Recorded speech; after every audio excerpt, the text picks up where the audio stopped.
जय हिंद दोस्तों, मेरा नाम है आर्यन और एक नई वीडियो लेके आपके सामने हाजिर हूँ। भाई एसएससी और डीडीएस चैनल की तो हमने बहुत सारी डिटेल्स डाल दी। अब आगे और कौन से एग्जाम्स आ रहे हैं? आज आपका एसएससी का एग्जाम हो गया, 29 तारीख है आज, ठीक है। अब एग्जाम आएगा हमारा डीडीए का। ठीक है, डीडीए का यहाँ पर डालना भूल गया मैं। डीडीए के लिए भी उतनी ही ज़्यादा ये वो है, इंपॉर्टेंट है। क्यों? क्योंकि सबका एग्जाम कौन ले रहा है? टीसीएस हमारा वेंडर जो है लेगा। एम्स का एग्जाम भी वही लेता है, केवीएस का भी वही लेगा, केंद्रीय विद्यालय का, डीडीए का भी वही लेगा। तो बहुत ही इंपॉर्टेंट मैं डिक्टेशन छाटी मैंने। ये पूरी प्लेलिस्ट देखना जरूरी नहीं है खाली इसमें एम्स लगाया तो खाली यही इंपॉर्टेंट है। इस प्लेलिस्ट में जितनी भी डिक्टेशन है बहुत ज़्यादा इंपॉर्टेंट है, उसको सारी उनसे प्रैक्टिस जरूर करना। ठीक है, तो बिना टाइम वेस्ट करे शुरू करते हैं डिक्टेशन को। ट्रांसक्रिप्शन नंबर 442 है, फोटो यहाँ पर लगा दी है। अब क्यों लगाई है मैं आपको बताऊंगा डिक्टेशन देने के बाद। The transcription will start in 10 second, so be ready. 5, 4, 3, 2, 1, start. Mr.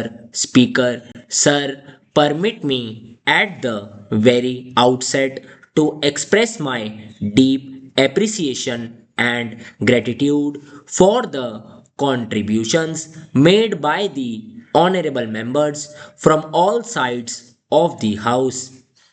They were very critical and at the same time an incisive look into our foreign policy will undoubtedly contribute in the formulation of the policy in future as it had contributed in the past. We look with great attention to what this House says. Sir, may I immediately advert to an aspect that appears to me to have been a fundamental aspect that has emerged from this discussion. That aspect is that while the international scene has undergone changes and indeed radical changes, there had been a tradition in this country for 4 decades or so. The tradition of a consensus approach to the foreign policy, the tradition of a national consensus backing our foreign policy. I see that tradition today.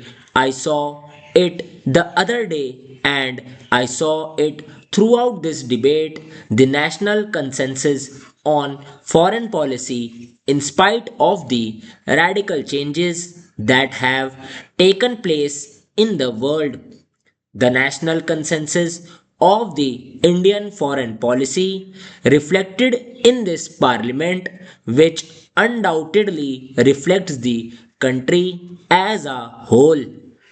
That national consensus is here and it was shown by all sections of the House, and that is indeed the most heartening aspect that has emerged from this debate. We are with the opposition. We are with all sections of the House when they say that the new international scenario does indeed provide an opportunity, and we need the opportunity, and the opportunity of democratization of the international order should not be lost.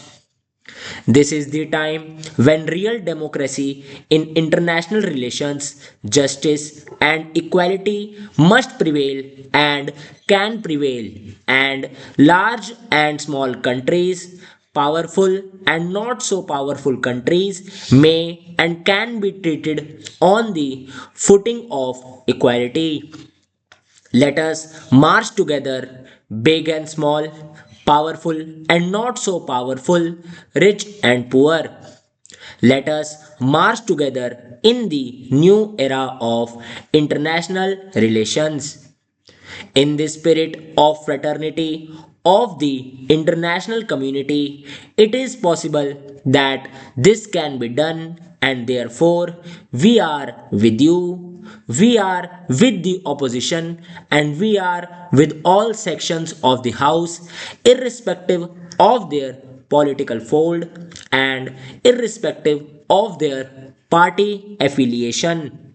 When we speak of democracy of the international order. We are also with the House and the opposition when we speak about democratization of the most important instrument of the international order of international operation, that is democratization of the United Nations organization itself.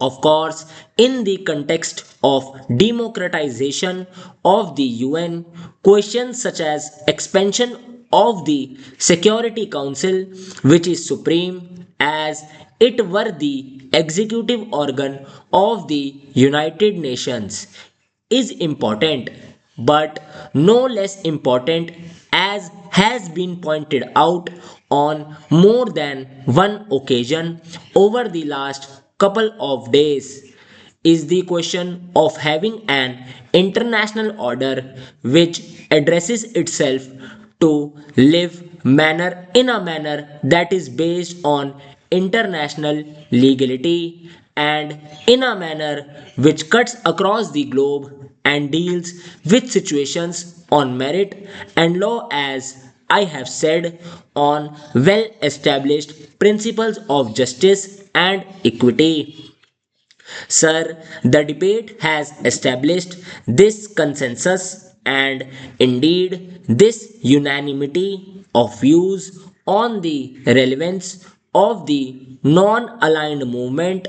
The non aligned movement was never predicted on the Cold War or on the confrontation between the superpowers. The premise on which the non aligned movement lies, and indeed the ration debtor for the non aligned movement, is the need of those countries which had recently acquired independence to preserve their political independence and to strengthen their economic independence. We see today the need for the non aligned movement to continue because we see today the need for the non aligned movement to fulfill its utilized task, if I may so, because the agenda remains unfinished in many fundamental aspects. The question of disarmament, the question of development, the question of environment, and not the least of all, the question of economic and social progress and prosperity.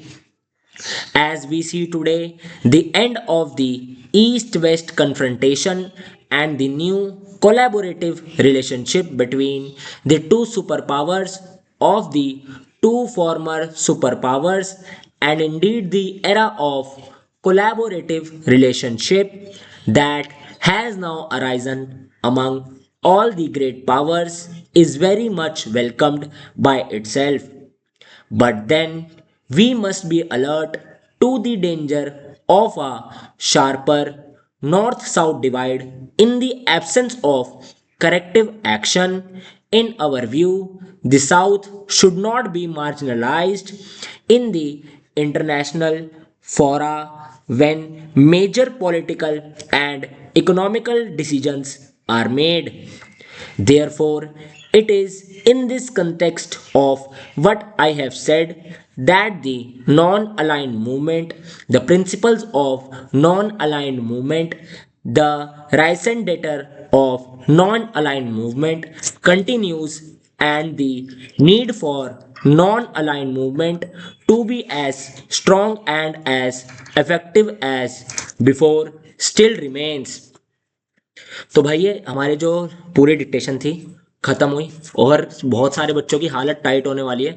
बहुत ज़्यादा complex words हैं इसमें, मेरे को पढ़ने में भी हालत ख़राब होगी। लेकिन अगर ये आपने इसकी प्रैक्टिस कर ली ना, तो आपको सारी डिक्टेशंस इजी लगने वाली है, मेरी गारंटी है।